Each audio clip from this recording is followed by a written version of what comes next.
Hello, and welcome to TTTT. My name is Amina Abdi Rabbar. Happid Mubarak, rather, I should say that. And of course, for those of you who are wondering, is the Eid Mbona Hazishi? Nimbili. So I hope you had a great day. Hello to my panelists. Hello. Amina, there is no way it's for Billy. There is no way.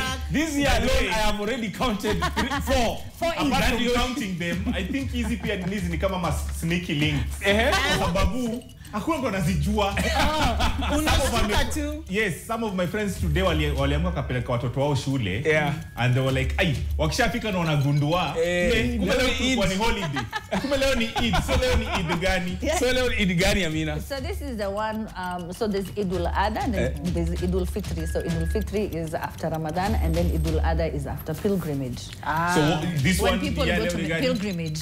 You see people going to Mecca. I know you've seen that, you know? Yeah. Yes. Yeah. So this is Adha. This is actually the bigger one. This is a big Eid. Shout out to both Eids landing on a weekend. I'm just like, yes. We were this close for it being on a Saturday, but man, being on a Friday, thank you so much. Yeah. I remember the last one like it was yesterday. It was on a Friday.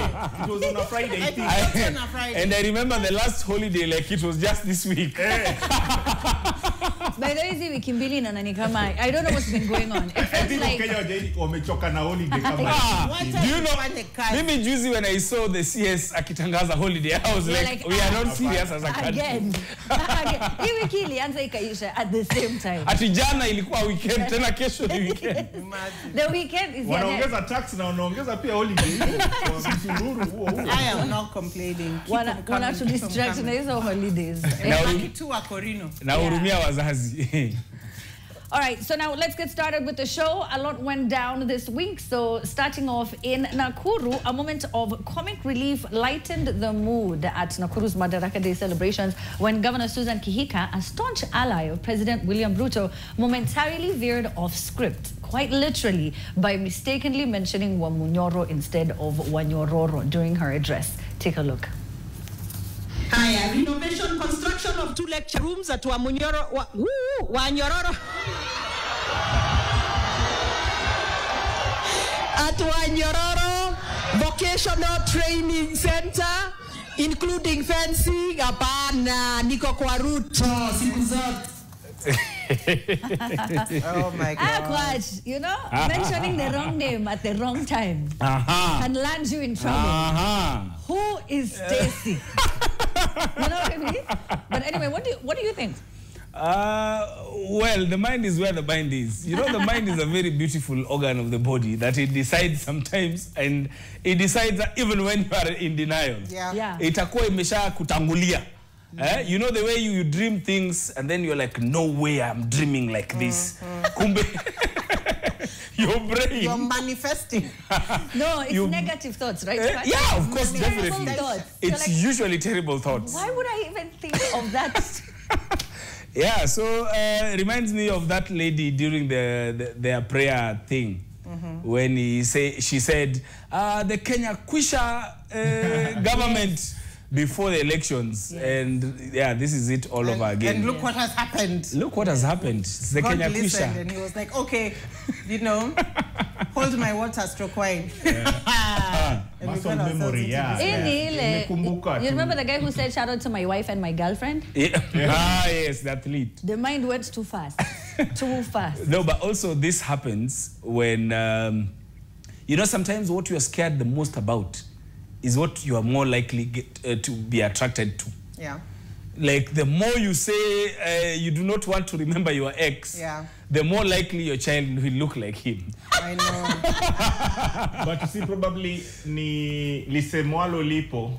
Kama alipo. Larger. So they might, you know, shift to the camp. You don't know. This is how it starts. Then it means it's a word that is, you know, amekuwa kisema for the longest. So out of the abundance of the heart, isn't it? Out of the abundance of the heart, the mouth speaks. So I agree with you. For the name, you know, we've all made those mistakes before. Like former President Biden, when he was introducing Zelensky and called him Putin because he was, you know, he was in that space. Yes. So, you know, Governor Kihika, we just know what kind of space you are. We know what you're uttering, and I know you went and remixed it, and that's all well and good. But, you know, the heart wants what the heart wants. But again, it goes to show how Wamunyoro is, you know, it's now a household name. So it is not a slip of the tongue. Yes, yes.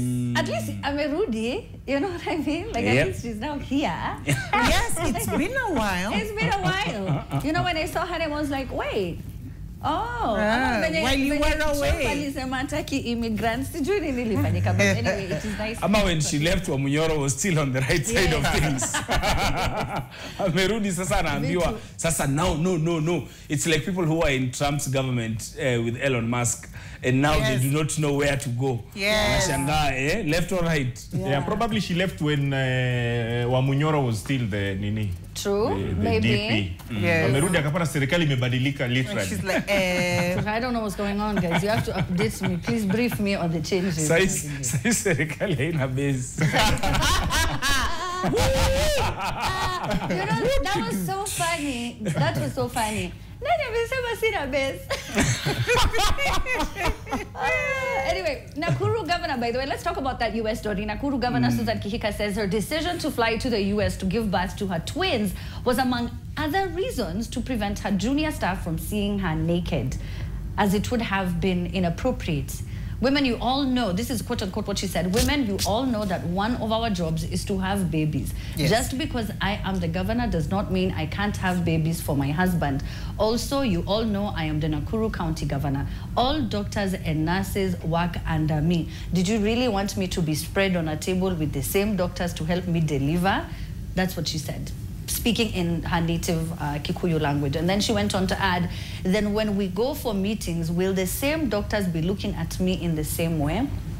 What do you think, Cindy?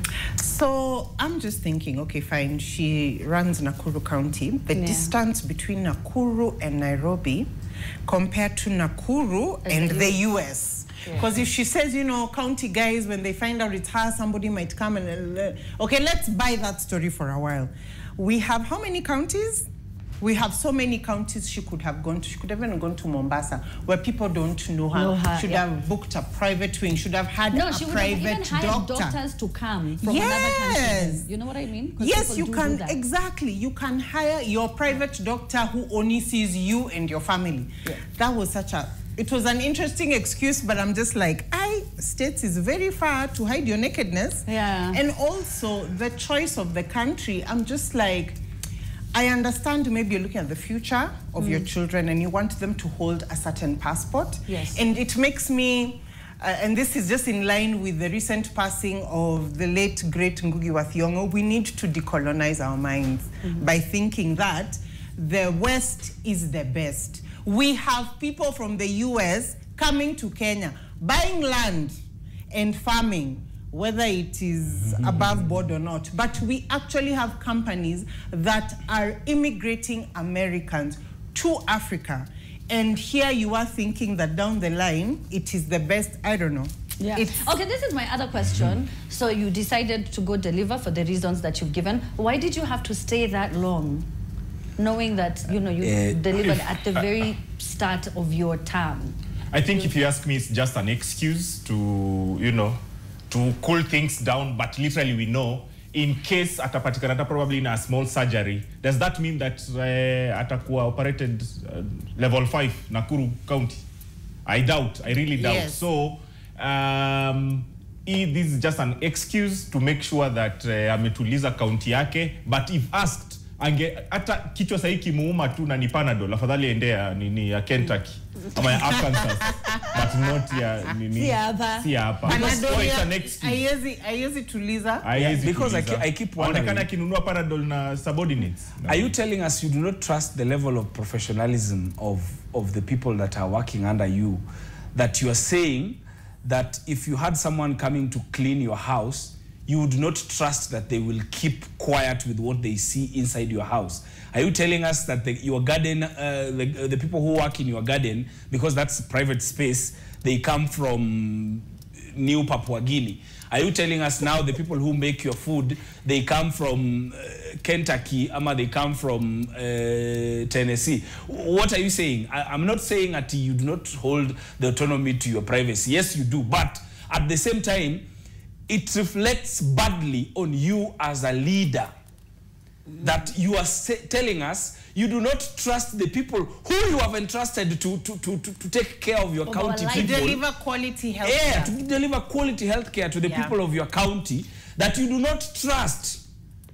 Because for me, the reason why I am worried about this is it's basically lack of trust in the professionalism of the people. Because ukisema hivyo, then what about us? Are we okay being seen naked? If that's how you're going to look at it, what are you going to say about gynecologists who are seeing our wives left, right, and center? No. But are they not professional enough to keep it? Does it mean that she didn't say she doesn't trust the quality of healthcare? She the just clinics. Said she would want. No. I mean, that's what she's saying. When someone says, I do not want them to see me, it means they're saying the professionalism. I do not trust their level of professionalism to still see me and be professionals about it. Yes. So does it mean, I was saying, does it mean that when she was doing clinics and everything, if she was going to see a gyna, does it mean that alikuwa naenda nini US every other time? That's a good question. That's a very good question. Because or if it started now when she said, her being governor. But I will say though, I mean, it's very awkward, guys. I'm not going to lie to you when you're known, and you have to, go see a doctor, and then they're like, oh my God, I'm such a big fan of the trend. It just makes it awkward. And then they're like, okay, put your legs here, put your legs here. You guys don't know. And it's beyond, let me just tell you guys, it's very, very uncomfortable. However, I have never thought that Sijui now they'll, I don't know, talk about it. I'm like, see, he's a doctor. You have to do this. When you are in problems, that's a problem you skip past. Yeah. And let's not even call it a problem. Yeah. When you trust the level of professionalism of that person, and if you meet a true professional, Amina, as well, they will never tell you before you go into that operation that they know you. Yeah. Ukisha deliver, ukisha kuwa uko kwa nini ndi atakwambia, oh, by the way, I am such a big fan of your show. Sometimes they say it as a way to make you feel comfortable. Oh, and then I'm just like, now. And then you've ruined it. Yeah, but you've ruined it. I mean, there've been a few doctors. God bless their hearts. What can we do? I needed. But he's also with our doctors na sahi that ukiingia tu TikTok kidogo unapata daktari yako live. So this patient. Tap, guys. I know you guys know her, so I will not mention the name. And then they go ahead and describe you. She hosts a program. She is Muslim and she hosts on Friday. So awkward. So guys, I'll not tell you about this governor. Like there are 2 million governors. We have to take a break. Please tell us what you think though. Do you buy her reason? Do you buy her excuse that she just wanted privacy and she didn't understand, she didn't know whether or not she could trust the doctors? I want to hear from you at the Trend Live on X. The hashtag is TTTT. We're paying some bills. We'll be right back after this.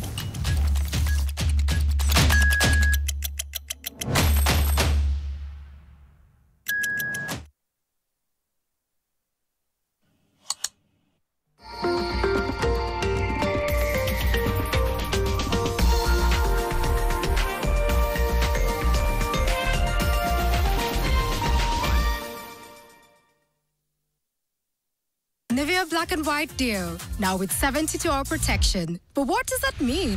3 sitters in 3 days and no fear of sweat. 120 dances with skin as smooth as the moves.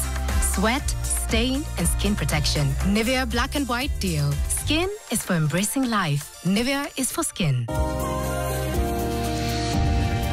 When I have back pain, I reach for 2 tablets of Panadol Extra. It's boosted by caffeine for fast relief of strong pain, like headache, toothache, and muscle pain. and I am finally released from pain and ready to be there for those who need me.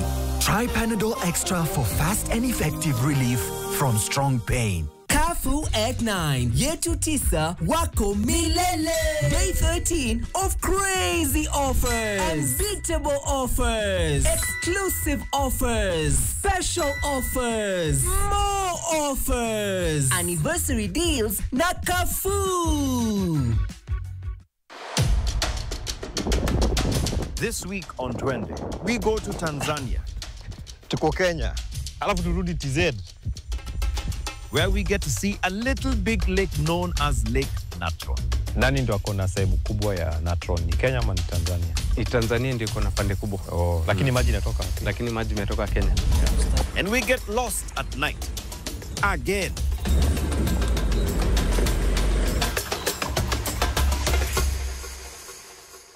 Ninyi toxic couple, mnataka niwasaidie aje? Unajua maana ya toski? Unajua ni poa pia maintern wakijua mali wadosi wanaishi ndio ka promotion ni nini. Yaani unataka nitoe ambulance hapa niende kusaidia mtu kuhama? Surely. Manners hauna kabisa? Usikubali. Mila, tamaduni na desturi zote hazikubali. Uko single by choice ama ni watu hawakutaki? Serious? Anas Toto every Saturday at 8 p.m. on NTV.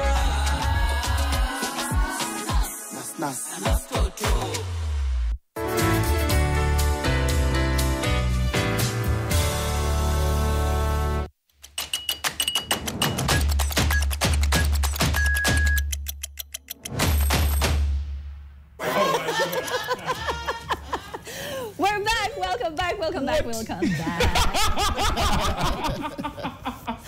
We are back. Thank you so much. All right. So when were we back? Because there's something to say. For that will determine if we are here next week. Yeah. or not. So anyway, we were have just taken that segment to 10 p.m. because let me just say, we were talking about, you know, in some hospitals when you're being treated, you know, especially when it's something sensitive, you feel, you know, because already the doctor being there feels a bit invasive. So Cindy was saying there's certain hospitals that you're just spread across. They're like, and come on in, students. So now this...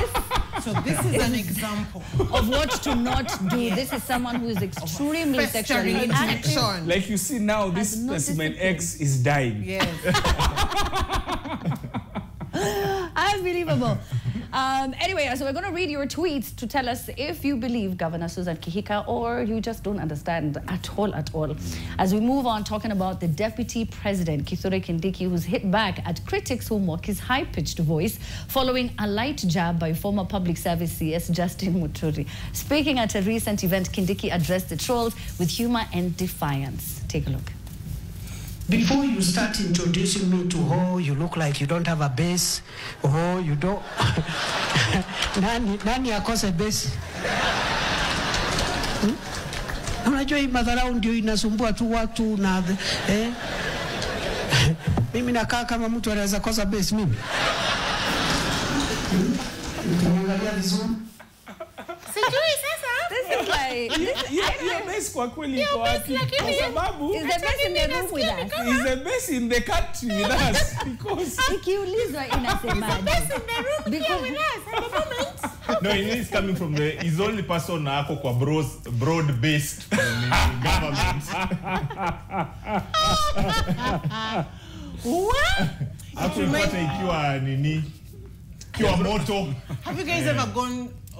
Well, it's been a while, but there was a time I used to go to the club and the bouncer is looking menacing before they started that thing of male and female bouncers. You know, back in our day, it was a male bouncer. He's checking everyone.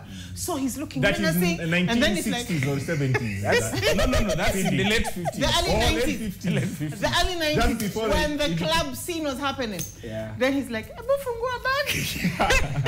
And he is absolutely right. Let me tell you. The guy is huge. He's like, Abufungua back.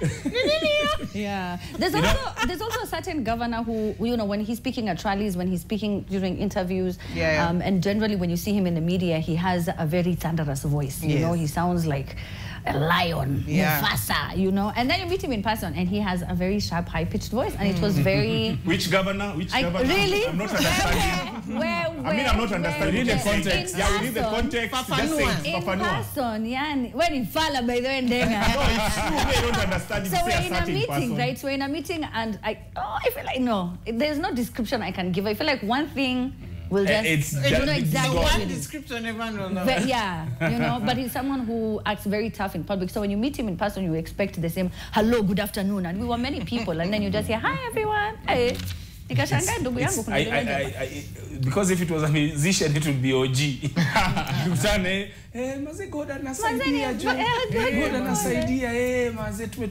Yeah. And in public, he's like, respect the G, respect the OG. Yes, what up? Exactly. Exactly. No, but you know, when I was watching the DP, I was like, what are you hoping to achieve with this statement? Yeah. Was it a joke? Was it getting back at your opponent? Yeah, you don't respond. What was this about? Because if it was a joke, it fell flat. Yes. If it was getting back, it did not achieve anything. Yeah. What was he trying to do? Was he trying to... Because for me, the DP, I don't know about others, but he does not have the political charisma. So I don't know if that is what he's trying to build, so that now he starts sounding relatable and making people happy in rallies. I don't know if that is what I know what you mean. You don't respond to every barking dog, you know. So just because people say stuff, you don't have to have a right of reply because of the level of your office. Yeah. But now you see with that sort of reply, unfortunately, majority of Kenyans being Gen Zs, he's become now the new meme. And I can't wait. I'm sure there's somebody remixing a song.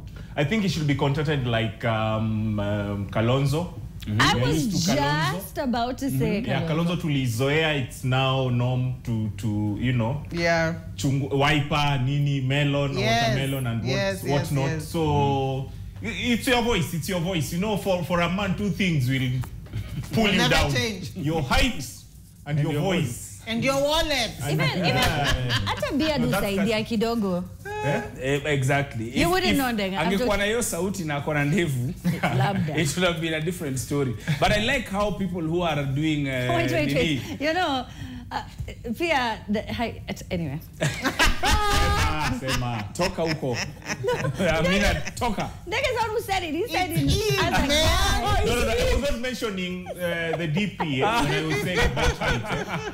But for some reason, I don't know, they go together. But also, I was going to say before... Then it means we don't have any the combination. No, I was going to say, I like how people in the sound business are using this sound. Yes. Like people who are providing the PA systems are now using this sound. Nani ana base? Unafikiria nani ana? Oh, is it? The people, on TikTok. On TikTok, the guys selling sound systems, Zagari, woofers, and whatnot. Yeah. No, that's clever. Again, we're in that generation that's very innovative, and that is why I'm saying you don't have to respond to every... He should know by now, or his team should tell him, you can't beat the memes. Ask Tanzania. No, but I think... Especially if it's true also. Like, why do I care? I mean, yes, I don't have a business, so now what? I'm the DP. Even his senior tried responding to everyone. Alichoka was like, tulimwacha kwa Zakayo because now guys were like, oh, Kasongo. Now there's a new one. Kumi bila break is now Kuzurura bila break. One time is old. Now it's Kuzurura bila break, and I'm like, hey. Did you see the video where he was testing some gym equipment and someone said, it's because he hasn't traveled for a while. And I was like, Kenyans are just, do you not know they can come to your house? Sometimes when people tweet these things, you do know. No, but Tanzania showed us that we should enjoy this privilege while it exists. Unfortunately. So let's enjoy it while it exists. Yeah. In fact, speaking of Tanzania, what happened to Boniface Mwangi and Agatha was very unfortunate. If you haven't had a chance to go and watch those videos, please do. Please go and read the statement that Boniface Mwangi posted up on his page. They went to Tanzania. They went to support a fellow activist. And as you now know, they were tortured. There was, you know, rape, and it was inhumane what they went through. Absolutely inhumane. Cindy, I don't know how you felt, you know, when you know that the president is female and hearing that, you know, what Agatha went through. It's just, it broke my heart. I'm so sorry to Boni and his family. And also, I also want you to respond to when people say, alikuwa natafuta nini kule? it's so unfortunate. It's really heartbreaking because I know Boni personally, and let me tell you, there's nobody more passionate about this country than him. He just has a fire that is similar to Thomas Sankara and all the greats of Africa who have used their voice for good, but sadly have never been appreciated in their home soil, always appreciated elsewhere. You need a friend like Boni on your side if you're an activist. And for him and Agatha to go and support Tundu Lissu, you know, they're like a close-knit family. That's what they do. And he was expressing his constitutional right, his right as a human being to support, and for that to happen to him and for people to still say the kind of comments that they're saying, knowing this man is married, he has a wife, he has children. It's just, it's so heartbreaking. So, and it was very unfortunate that some people were, you know, were pro whatever they went through. Yes, what happened to him. So it's so sad. It's so sad. Sometimes we're a sick generation. We're not sad, we're just sick. People what I can say is we need to stop the desensitization we have in us. We are now just desensitized. People do not know how to be empathetic, sympathetic, no more power to Boni, more power to Agatha. Yes, thank you so much. Let's take a quick break. Here's what you can look forward to at 9 p.m. during the news that's coming up right after this. We get back. We also read your messages. The hashtag is TTTT at The Trend Live.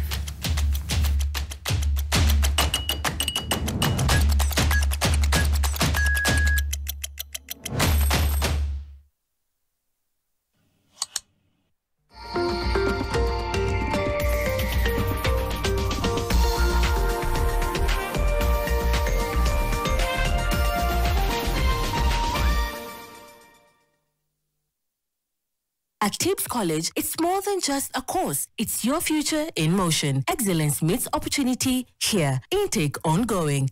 Enroll now. Tibbs College, the highway to future success. Nivea Black and White Deal, now with 72-hour protection. But what does that mean? 3 cities in 3 days and no fear of sweat. 120 dances with skin as smooth as the moves. Sweat, stain, and skin protection. Nivea Black and White Deal. Skin is for embracing life. Nivea is for skin. Introducing the Smarter Bundle. Bundle imetosha. 30 GB monthly data, yani 1 GB daily. 400 minutes talk time to any network and free Airtel to Airtel. 100% Rudishiwa on Airtel money transactions, bank to wallet, pay bills, and agent withdrawals. Subscribe to the Smarter Bundle today. Dial *544# or visit My Airtel app. Airtel Smarter Bundle. Browse, chat, call. Airtel Money. Airtel, a reason to imagine.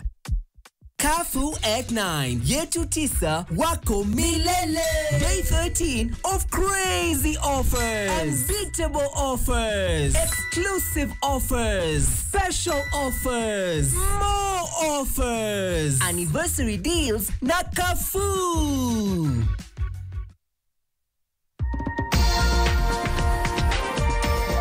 This is NTV.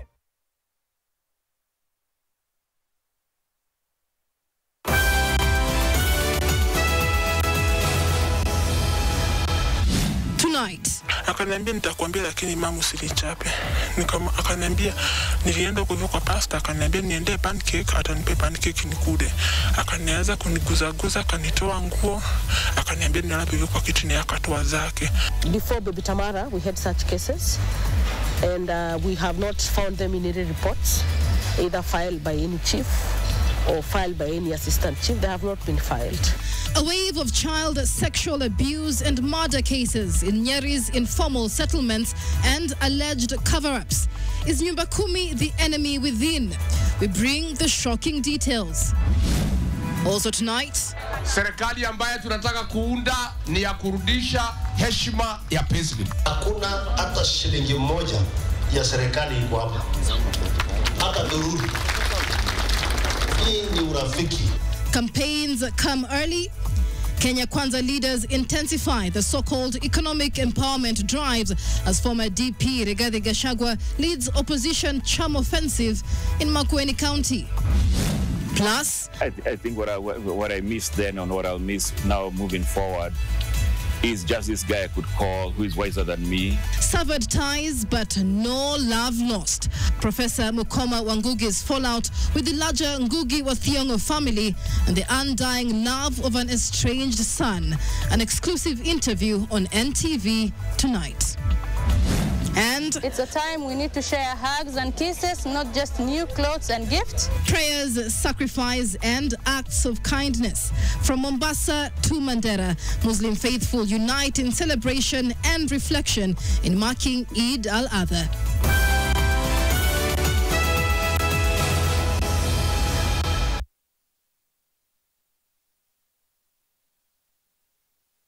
Nivea Black and White Deal, now with 72-hour protection. But what does that mean? 3 cities in 3 days and no fear of sweat. 120 dances with skin as smooth as the moves. Sweat, stain, and skin protection. Nivea Black and White Deal. Skin is for embracing life. Nivea is for skin. Vultures are gathering, Ladama. With every beat that falls, power shifts. I want them to feel the emptiness I feel. All of our property and assets shall be left to Amichir Achesa. Our legacy unravels.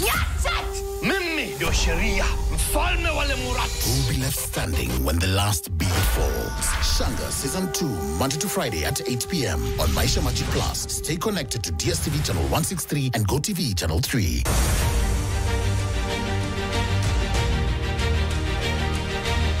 So my father was just some intestine.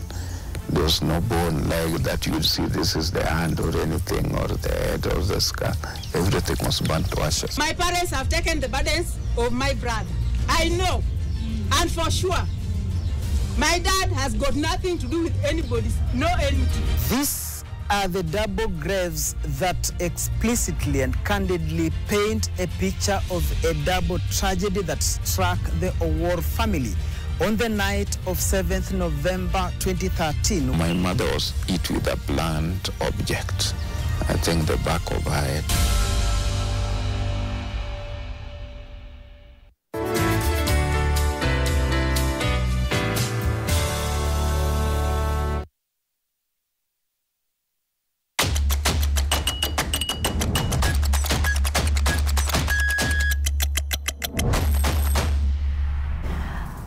All right, welcome back. Welcome back. You're watching TTTT. We have about 10 minutes before we end the show, so we have to read some messages via our X handle. That's @TheTrendLive. Let me start off with Quat. Hashtag is still TTTT. We have Kevin Yanor Bier, who is saying Happy Eid, and Cindy. Cindy is right. Go Some on. banter does not need response due to the position you hold. Kwach Kihika, Sinti Ogana. Branchege is saying, kusema tu kweli, ati Susan alituchezea. Yani siku hizi hata mwaiti umesh. Imagine governor anaitwa Susan. Like anafanya kazi kwa salon. The governor and what about the president? Makasongo na nini? They're equally nini. There's a guy here called Vinny. Vinny is saying that kwani Kihika was pregnant. Let you look at this hater. Welcome to Kenya. Austin Kikuyu is saying, replying to a diss with the same voice you're being dissed about is just wild. Ati mimi nakaa kukosa base kweli. There's a guy here called Duncan, at Duncan 4176675544, saying. You have to read out all the numbers. Sindio graduate yeye. Labda kuna mwingine. Duncan. Mwenye 5. The governor decided she's the Sirikali. Siri for Siri. Yeah. Some of us almost the same nini that governor mesahau kwamba mficha uchi. Azai. Ford, a guy called at Dan_Coleoni. Majina hapa. Looking good, Amina. I doubt. Looking good. I doubt. Actually looking good. Amina amekelea tu nini kate ya nyumba ametoa tu amevuruga. Kwake sasa hiyo anafikiria amehama. Wamezima stima ndio kifungua jirani wataona. Let me at least read one. Good. Austin Kikuyu says, Yeah. who is fooling who? To ordinary Kenyans, especially people from Nakuru, they are asked to register to SHA, get treated by qualified doctors. But when it comes to her, she's using taxpayers' money to go give birth in the US. Really? Yeah, you know what this reminds me of? The same question. It reminds me of, I saw the other day that there were a couple of influencers who called for a press conference because, you know, there's betting has, at the moment, you can't market, right? There's been a ban and it hasn't been lifted yet. And so I was wondering, why can't they also bet since it's so lucrative? See, you're telling people, you're even upset that you cannot market this thing. And since you're going to win millions.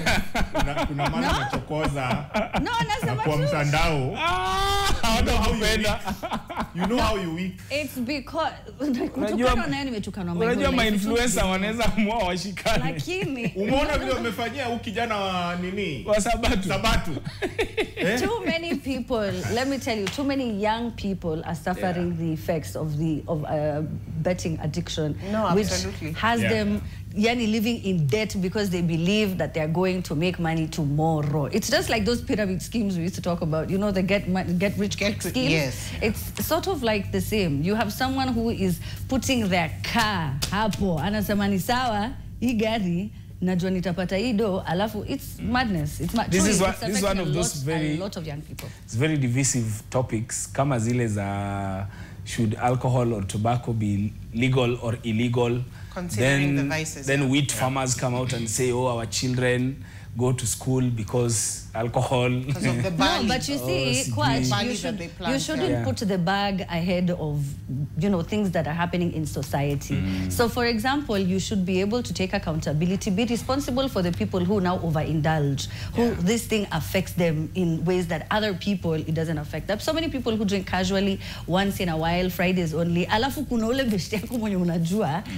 Quarter. Yani the aezi, ikifika tu hivi saa 10, yes. But so don't you think it was a knee-jerk reaction? Because if you see how they did with tobacco, is they said that when you want to advertise as much as you're advertising, one side of the packet, sawa, your logo and whatever it is. The other side of the packet,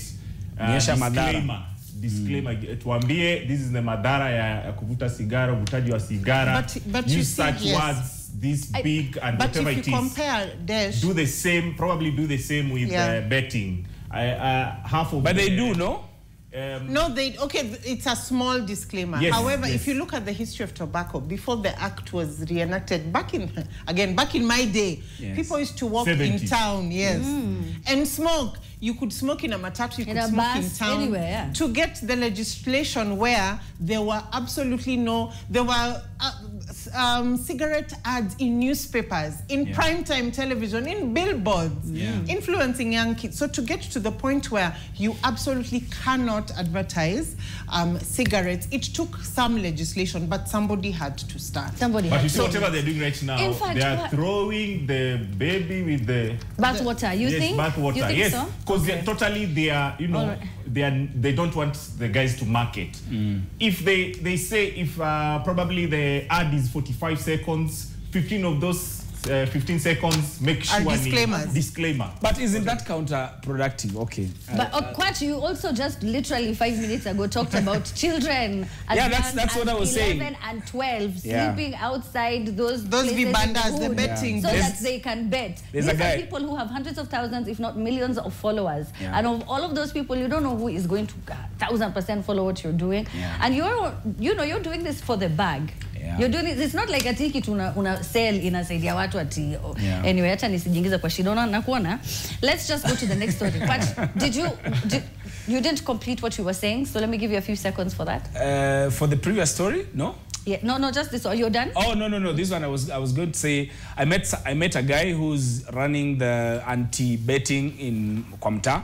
You know, people keep saying that you have a choice of whether to do it or not to do it, and sometimes a choice is really not a choice.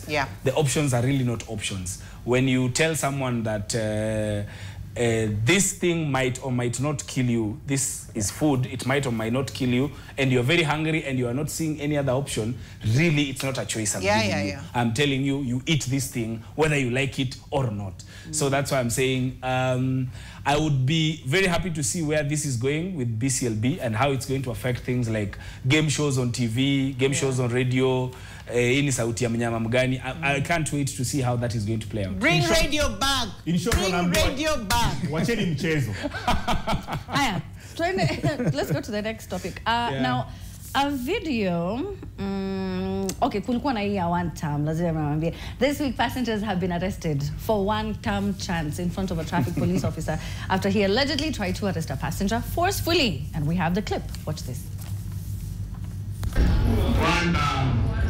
One term. One term. One term.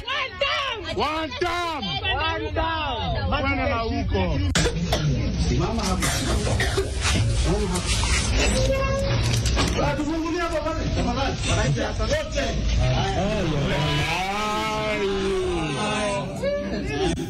Ndenga nimekuona hapo. Umeniona? Kwa hiyo sauti ni umejuaje ni hiyo base. Sio base yako na base. Unaweza sema hivyo kimchezo. Mlitoa asanteni sana mlinitumia lawyer.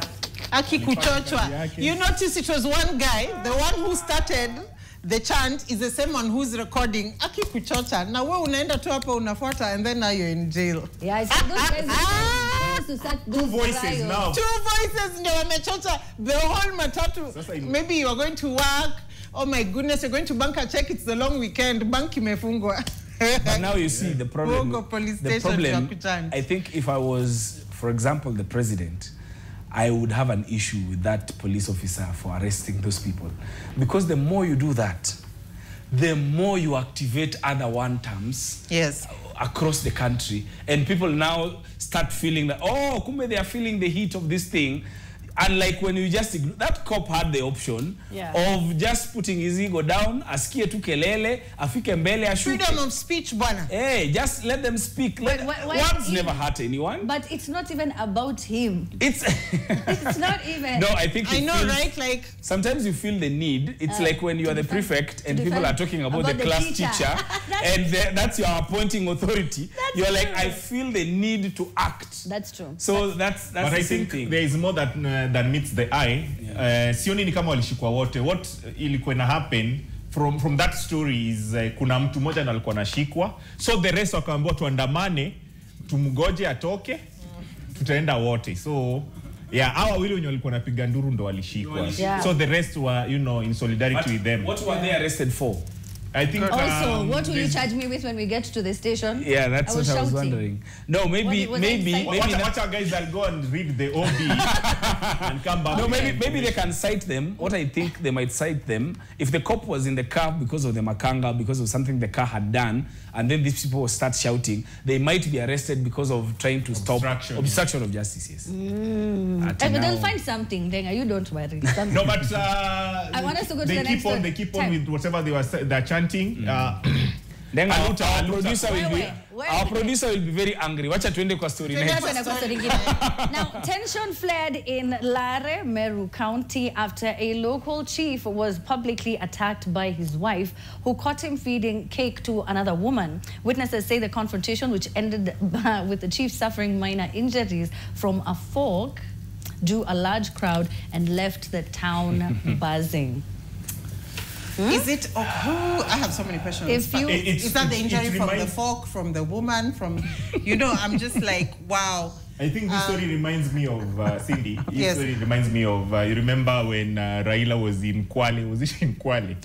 Ule mzee. Yeah. Kimtandika viboko. Then it happened that Raila was dancing with one of our chakacha. Yes. So kumbe alikuwa ni bibi yake. Yes. Na jamaa alikuwa na fimbo yake. Jaluth mambo biad. Yes. Alikuwa na fimbo.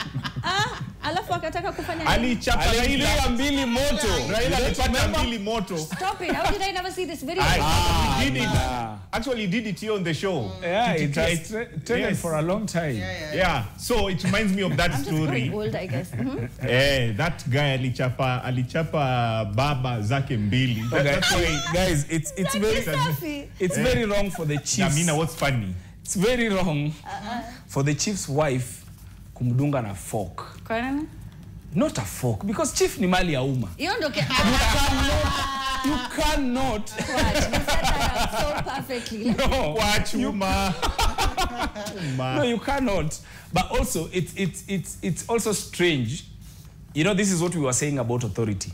That now this story does not come out as a random man alidungwa na. Because it's the chief. He's the chief. So it's expected that if you are the chief's wife, just like we expected with our first lady some time back, that if you have issues to address, please talk to the chief mahali kwa nyumba, because kesho ata need ku address baraza. But one thing nataka kuongezea hapo is I think the wife to the chief is living up to her name. You know what they say, uko na kielele kama bibi ya chief. No,